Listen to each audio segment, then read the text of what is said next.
Hello, welcome to বটানি facts. আজ আমি যে বিষয়টা নিয়ে ভিডিও বানাচ্ছি সেটা কিন্তু ইন্টারভিউ সংক্রান্ত। ঠিক আছে, যারা কোয়ালিফাই করবে রিটেন পরীক্ষায় তারা ইন্টারভিউর জন্য কল পাবে। Better go with the term personality টেস্টের জন্য তারা কল পাবে। সেখানে দুটো জিনিস হবে, একটা হচ্ছে ইন্টারভিউ হবে এবং আরেকটা হচ্ছে ডেমো ক্লাস হবে। দুটোর জন্য কিন্তু আলাদা আলাদা মার্কসের সেগ্রিগেশন আছে, 10 মার্কস করে আছে। ইন্টারভিউর জন্য 10, ডেমো ক্লাসের জন্য 10। ঠিক আছে, তো আমার বক্তব্য হচ্ছে যে ইন্টারভিউটার জন্য কি কি পড়া দরকার। ঠিক আছে, যে নিজেও সেটা তৈরি করতে পারো, কেউ সেটা তৈরি করিয়েও দিতে পারে। আমি সবার প্রথমে আসি যে ইন্টারভিউর জন্য তোমার যেটা সাবজেক্ট, দেখো আমাদের লাইফ সায়েন্সে একটা প্রবলেম রয়েছে যে আমরা কেউ আসলে লাইফ সায়েন্স বা বায়োলজিক্যাল সায়েন্সের স্টুডেন্ট নয়। আমরা হয় জুলজি স্টুডেন্ট বা বটানি স্টুডেন্ট বা ফিজিওলজি স্টুডেন্ট। তো তাহলে তোমার প্রাইমারি ফোকাস কি থাকবে?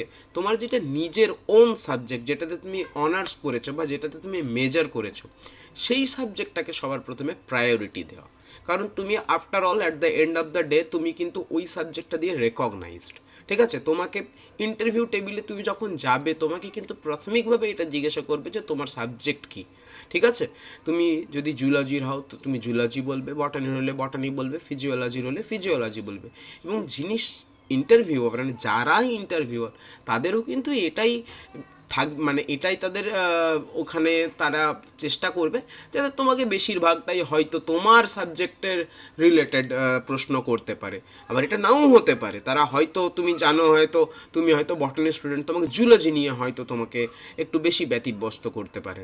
ঠিক আছে, এটা ডিপেন্ডিং আপন দেম যে তারা কিভাবে ডিল করবে। তবে তোমাকে আমি একটা কথা বলে রাখি যে তুমি সবার প্রথমে নিজের সাবজেক্টটাকে প্রায়োরিটি দাও। মানে তোমার প্রায়োরিটি লিস্টে যেন কোনটা থাকে, তোমার নিজের সাবজেক্টটা থাকে।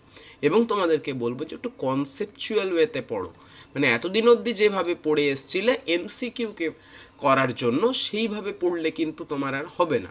তোমাকে একটু কনসেপচুয়ালি পড়তে হবে। যেমন আমি তোমাকে বলছি, এমনও ঘটনা ঘটতে পারে, তো হয়তো জুলজির বা বটানির বা ফিজিওলজি তিনটে সাবজেক্ট আছে, তো তো হয়তো একজনই এক্সপার্ট রয়েছেন, সাবজেক্ট এক্সপার্ট, তিনি হয়তো জুলজির। এবার কোনো একজন ক্যান্ডিডেট গেছেন, সে হয়তো বটনির, তো তাকে দেখবে বেশিরভাগটাই হয়তো তিনি হয়তো জেনেটিক্স, মলিকুলার বায়োলজি, ইকোলজি এই পার্টগুলো থেকে কনসেপচুয়াল প্রশ্ন করছেন। তো আমার বক্তব্য হচ্ছে তোমরা আগে কনসেপচুয়াল জিনিসগুলোতে বেশি মন দেবে। মনে করো আমি জেনেটিক্স পড়ছি, তো মেন্ডেলিয়ান জেনেটিক্স পড়ছি। মেন্ডেলিয়ান জেনেটিক্স হিউজ জিনিস, যদিও সেটাকে আমরা সব থেকে সহজ মনে করি, কিন্তু ওটা হচ্ছে এমন একটা জিনিস যে তোমাকে যে কোনো সময় বিপদে ফেলতে পারে। তো মেন্ডেলিয়ান জেনেটিক্সে কেন মেন্ডেল সাকসেসফুল হয়েছিল, ঠিক আছে, তার যে ক্যারেক্টার্সগুলো, তিনি যে ক্যারেক্টার্সগুলো বেছেছিলেন, তার যে অ্যালিলসগুলো ছিল তারা আলাদা আলাদা ক্রোমোজোমে ছিল, সেখানে রিকম্বিনেশন কেমনভাবে ঘটেছিল, লিঙ্কেজের সাথে এর কি ডিফারেন্স আছে। ঠিক আছে, এই ধরনের প্রশ্ন তোমাকে হয়তো রেপ্লিকেশন, ট্রান্সক্রিপশন, ট্রান্সলেশন থেকেও কনসেপচুয়াল প্রশ্ন করতে পারে। আচ্ছা বলো তো, যদি তোমাকে এমনি বলে যে রেপ্লিকেশনটা কোথায় হয়, আমি বলছি হয়তো অনেকেই বলতে পারেন, বলো ইউক্যারিওটে কোথায় হয়, প্রোক্যারিওটে কোথায় হয়। ঠিক আছে, আচ্ছা একটা জিনের কি হলো, একটা জিনসে ট্রান্সক্রিপশন করলো, ট্রান্সলেশন হয়ে গেল, ট্রান্সলেশন হওয়ার পর যে প্রোটিনটা তৈরি হলো, যে ন্যাসেন্ট প্রোটিনটা তৈরি হলো, সেই ন্যাসেন্ট প্রোটিনটার প্রসেসিংটা কোন কোন জায়গায় হয়।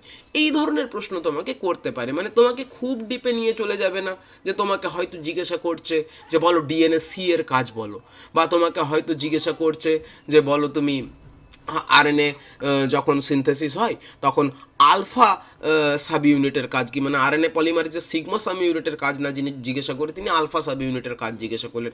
এরকম প্রশ্ন হয়তো পাওয়ার সম্ভাবনাটা কম। আমি তাই বলছি যে কনসেপচুয়াল প্রশ্নের উপর বেশি জোর দাও। ঠিক আছে, তোমাকে ক্লাসিক্যালও করতে পারে। ঠিক আছে, যেমন আমি তোমাকে বলছি, হয়তো তোমাকে বললো যে টেরিডোফাইট আর জিমনোস্পার্ম, এই দুটোর বেসিক ডিফারেন্স বলো তো। তো এবার তুমি তো প্রথম থেকে শুরু করবে, তারা হয়তো তোমাকে এটাও ইন্ডিকেট করে দিল যে তুমি এক কাজ করো, তুমি শুধু বলো যে ফিমেল গ্যামেটোফাইটের ডেভেলপমেন্টের মধ্যে এদের দুজনের কি মানে পার্থক্য আছে, বা বলে দিল জিমনোস্পার্ম এবং অ্যাঞ্জিওস্পার্মের ফিমেল গ্যামেটোফাইট ডেভেলপমেন্টের কি পার্থক্য আছে, একটু চট করে বলো তো। তো এখানে বেশি কথা বলার জায়গা নেই। তোমাকে হয়তো অ্যাজ এ হোল একটা বড় প্রশ্ন করবে না, যেখানে টেরিডোফাইট আর জিমনোস্পার্মে তুমি এক গাদা পার্থক্য তোমার মাথায় ঘুরতে থাকবে। তো সেই রকম প্রশ্ন তোমাকে নাও করতে পারে। খুব মানে কি বলবো, একদম পিন পয়েন্ট এবং খুব কি বলবো কনফাইন্ড ওয়েতে, মানে নির্দিষ্ট একটা ছোট্ট একটা জায়গায় কনস্ট্রিক্টেড এরিয়াতেই তোমাকে প্রশ্নটা করবে। ঠিক আছে, তাহলে সবার primary target that is your honours subject. তুমি তারপরে জুলজি পড়ো, মানে যদি কোনো বটানি স্টুডেন্ট হয় তাহলে প্রাথমিকভাবে জুলজি এই বটানি পড়বে, তারপরে জুলজি পড়বে এবং ফিজিওলজি পড়বে, তার আয়ত্তে যতটা সেই মুহূর্তে করতে পারে কনসেপচুয়ালি, বারবার বলছি। দ্বিতীয় কথা যে এডুকেশন এবং চাইল্ড পেডাগগি, এটা কিন্তু একটা জায়গা, এটা থেকে কিন্তু প্রশ্ন করবেই করবে।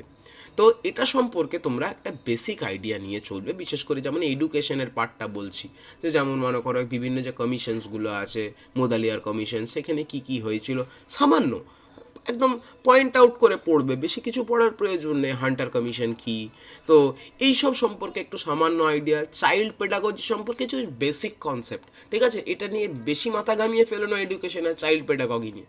তো এটা নিয়ে তোমরা একটু বেসিক কনসেপ্ট রাখবে, আমি এটা লিখছি যে একটু বেসিক কনসেপ্ট নিয়ে তোমরা এটাকে পড়বে, খুব ডিটেলে নয়, নট ইন ভেরি ডিটেল, তাহলে তুমি সাবজেক্টকে গন্ডগোল করে ফেলবে। এরপরে আসছি যে তুমি কি পড়বে, যে তোমার যেখানে তুমি থাকো, ঠিক আছে, এটা তোমাকে নিজেকেই পড়তে হবে। তো তুমি যেখানে থাকো সেই অঞ্চলের কি কোনো ইম্পর্টেন্ট পার্সন আছে কি, তার নাম, ঠিক আছে, সেখানে কোনো ইম্পর্টেন্ট কোনো কালচার হয়, যেমন আমি ধরে নিই যদি আমি পুরুলিয়া বলি, তো পুরুলিয়াতে যেমন অনেকগুলো ইম্পর্টেন্ট কালচার হয়, মানে যেমন আমি তোমাকে বলি যে বাহা উৎসব হয়, ঠিক আছে, আমি তোমাকে বলছি যে এখানে করম নাচ হয়। তো এইরকম কিছু ইম্পর্টেন্ট কালচার, কিছু ইম্পর্টেন্ট রিচুয়ালস, ঠিক আছে, নিয়ম নীতি, সেই জিনিসগুলো দেখবে। এবং ওই যে ইম্পর্টেন্ট পার্সন তাদের কি আছে কন্ট্রিবিউশন, সোসাইটিতে কি কন্ট্রিবিউশন আছে। আমি যদি বলি সিধু কানু বিরসা, ঠিক আছে, যদিও তারা কিছুটা এখন ঝাড়খণ্ড বিলঙ্গিংস, কিন্তু তারা পুরুলিয়ারই মানে ভূমিপুত্র বলতে পারি, যে তাদের কি ছিল, যে বিদ্রোহে তাদের কিছু কন্ট্রিবিউশন ছিল, কি কন্ট্রিবিউশন ছিল, প্রপার কন্ট্রিবিউশনটা তোমাকে সামান্য একটু জেনে নিতে হবে। যেমন আমি যদি ওই শান্তিপুর বলি, সেখানে যেমন পুতুল বিখ্যাত। তো এই জিনিসগুলোর একটু হিস্ট্রি তোমার নিশ্চয়ই এরকম তোমার আঞ্চলিক কিছু বই আছে, প্রত্যেকটা জায়গার রয়েছে, তো সেই বইটা সম্পর্কে সেইটা মানে সম্পর্কে তোমাকে জানতে হবে, নিজের অঞ্চল সম্পর্কে তোমাকে একটু আইডিয়া রাখতে হবে, যে ওই জায়গায় কি বিখ্যাত, ওই জায়গায় কী কী কালচারস, যদি কোনো বিশেষ থাকে, যদি কোনো ইম্পর্টেন্ট পার্সন থাকে যারা স্বাধীনতা সংগ্রামের সাথে যুক্ত, তাহলে সেই জিনিসটা পড়লে। এরপর এখন বর্তমানে এটা সম্পর্কেও তোমাদেরকে একটু আইডিয়া রাখতে হবে, that is the government schemes. Government scheme সম্পর্কে তোমরা বিশেষ করে স্কুল সংক্রান্ত যেটা, সেগুলো সম্পর্কে আইডিয়া রাখবে। কি কি স্টেট গভর্নমেন্ট এবং যে সেন্ট্রাল গভর্নমেন্ট, এদের তোমরা সেগ্রিগেশনটা যেন বোঝাতে পারো। যেমন মিড ডে মিল যে স্কিম, সেটা এখন পিএম পোষণ হয়ে গেছে, সেটা সম্পর্কে জানবে। কত টাকা বরাদ্দ হয় জানলে জানতে পারো, ঠিক আছে, এতটা ডিটেল তুমি নাও জানতে পারো, মানে নাও নিতে পারো, শুধু এই স্কিমটা কে মানে রান করাই এটা জানবে। কন্যাশ্রী, এটা কিন্তু একটা বড় জিনিস, কন্যাশ্রী, কন্যাশ্রী সম্পর্কে একটু ভালোভাবে জানবে। সাথে যদি পারো ঐক্যশ্রী সম্পর্কে একটু জেনে নেবে, সবুজ সাথী সম্পর্কে একটু জেনে নেবে, এগুলো স্টুডেন্ট রিলেটেড জিনিস। আমি তোমাকে বলছি না তুমি লক্ষ্মী ভাণ্ডার জানো, ওটা বললে হয়তো রেগেও যেতে পারেন, ওটা সম্পর্কে তোমার জানার কোনো প্রয়োজন নেই। রূপশ্রী সম্পর্কে তোমার জানার কোনো প্রয়োজন নেই, যে কন্যাশ্রীতে কত টাকার অ্যালটমেন্ট হয়, কতগুলো ফর্ম হয়, স্কুল লেভেলে K1 এবং K2 হয়, কলেজ লেভেলে বা ইউনিভার্সিটি লেভেলে সেটা আরেকটা হয়, K3 হয়। কিছু স্কলারশিপ যেমন বিবেকানন্দ স্কলারশিপ, এই স্কলারশিপটা সম্পর্কে সামান্য একটু জানবে, ব্যাস।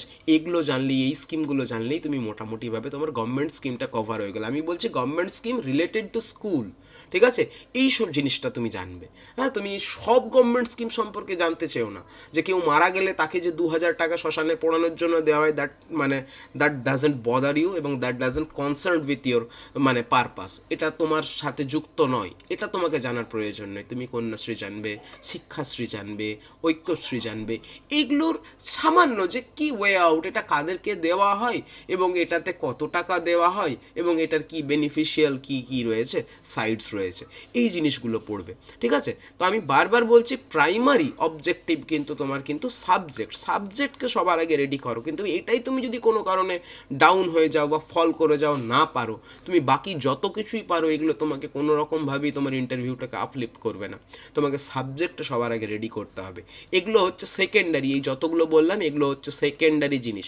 তোমার প্রাইমারি জিনিস হচ্ছে কোনটা, তোমার সাবজেক্টটা। তাহলে সবার আগে তুমি সাবজেক্টটাকে রেডি করবে।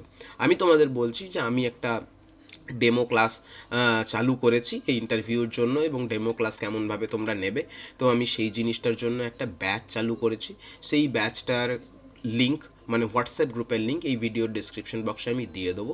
তো আমি তোমাদেরকে এই ওপরের 3টা জিনিস আমি তোমাদেরকে হেল্প করব, মানে এই 3টা জিনিস আমি আমার ব্যাচে পড়াবো। একটা হচ্ছে সাবজেক্ট, ঠিক আছে, এডুকেশন এবং চাইল্ড পেডাগজি, এটার জন্য আমি আলাদা একজন ফ্যাকাল্টিকে নিয়ে আসবো, ঠিক আছে, এবং গভর্নমেন্ট স্কিম এটা সম্পর্কেও আমি কিছু কথা বলবো, যে info about your native place, তোমরা বিভিন্নজন বিভিন্ন জায়গা থেকে আছো, তো সেই জিনিসটা আমার বলাটা হয়তো মানে হয়ে ওঠা হবে না, বোঝা গেছে? তাই তোমরা এই পার্টটা, মানে যে info about your native place, সেখানে কি জিনিসপত্র বিখ্যাত, কে বিখ্যাত, কোন মনীষী আছেন, এটা তোমাদেরকে নিজেকে পড়তে হবে। বাকি 3টা জিনিস আমি আমার ক্লাসে আমি পড়াবো, এবং তোমাদেরকে বলেছি যেরকম যে আমি ডেমো ক্লাসটার ইন্ট্রোডাকশনটাও সেট করে দেবো। তো এইটা নিয়ে আমি আগেই ভিডিও বানিয়েছি, যে ইন্টারভিউ এবং বিশেষ করে ডেমো ক্লাসটাতে কেমনভাবে তোমরা নিজেকে অ্যাপিয়ার করাবে, ঠিক আছে। আমি পাটে পাটে হয়তো কিছুটা ভিডিও দিতে থাকবো, যে ড্রেস পোশাক কেমন হবে, এগুলো আমি না বললেও তোমরা পারবে, এবং যে কোনো একজনের মুখে শুনলেই মোর দ্যান এনাফ, ঠিক আছে। যে তুমি ব্রাউন জুতো পরবে না তুমি ব্ল্যাক জুতো পরবে, এটা একজনের মুখ দিয়ে শুনলেই হয়ে যাবে, ঠিক আছে। তুমি জুতোতে পলিশ করবে না করবে না, সেগুলো তুমি একজনের মুখ দিয়ে শুনলে, এটা সবার জন্য কমন, ঠিক আছে। কিছু ক্লাসিক্যাল কন্ডিশন তারা ক্রিয়েট করে মাঝে মাঝে, যে যেমন আমি ইন্টারভিউ দিতে যে হয়তো দেখছি যে একসাথে হয়তো 4-5জন তোমাকে প্রশ্ন করছে, ঠিক আছে, পর পর করছে, তাহলে এখানে তোমাকে কি করতে হবে, এই ক্লাসিক্যাল কন্ডিশনটাকে তুমি কেমনভাবে কমব্যাট করবে, যে তোমাকে এখানে একটাই জিনিস ভাবতে হবে, যে না, প্রত্যেকের অ্যান্সার আমি কমপ্লিট করব, তারপরে আমি তারপরের পার্সনের কোশ্চেনে যাব।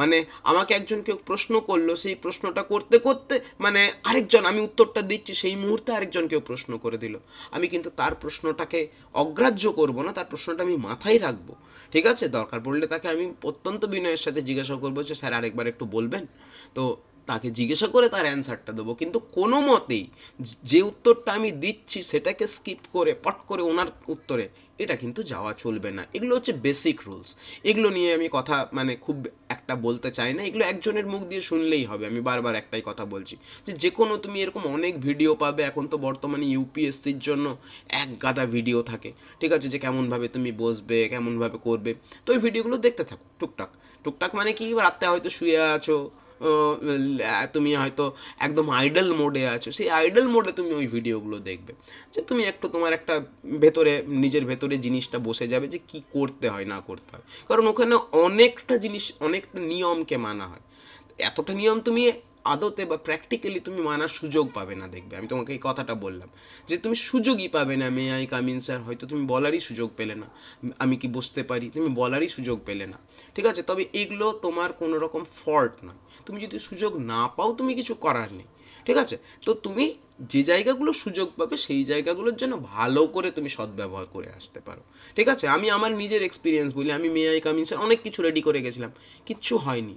একজন এসে আমাকে ওখানে বসিয়ে দিয়েছিল, তখন একজন ইন্টারভিউ দিচ্ছিল, আমি কি করলাম, উনি মানে যে ইন্টারভিউ দিচ্ছিল সে উঠে চলে গেল, আমাকে আবার হাতে করে তুলে যেয়ে আবার আরেক জায়গায় বসিয়ে দিল।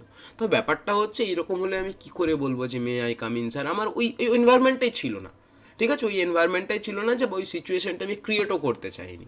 তো অযথা কোনো সিচুয়েশনকে নিজে, মানে তুমি একটা শিখে এসছো, সেই শিখে আসা জিনিসটাকে অ্যাপ্লাই করার জন্য তুমি একটা সিচুয়েশন ক্রিয়েট করে দিলে, এরকমও করতে যেও না, ঠিক আছে। মানে আমি কথার কথা বলছি, যে তোমাকে কেউ ঢুকিয়ে হয়তো দিলেন কোনো অফিসটা, তুমি কি করলে, নিজের ইন্টারভিউ যখন স্টার্ট হলো তুমি আবার বেরিয়ে গেলে, বোকামির কথা বলছি, যে আবার তুমি বেরিয়ে যেয়ে এনে আমি একবার বলবো may I come in sir, মানে এই ধরনের আমি উদাহরণ দিতে চাইছি।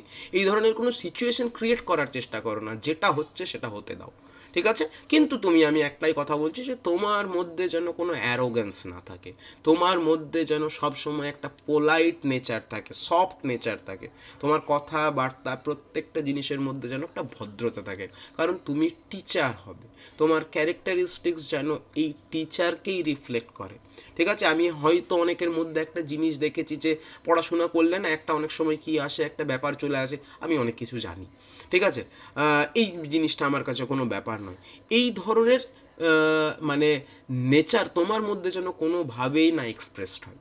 হয়তো তোমাকে খুব সহজ প্রশ্ন করলো, মানে তোমার কাছে ওই প্রশ্নগুলো খুব সহজ লাগলো, তুমি ওগুলো প্রপারলি অ্যান্সার দেবে, যতটা বলেছে ততটারই অ্যান্সার দেবে, ওর থেকে বেশি অ্যান্সার করো না, তুমি জানো বলে।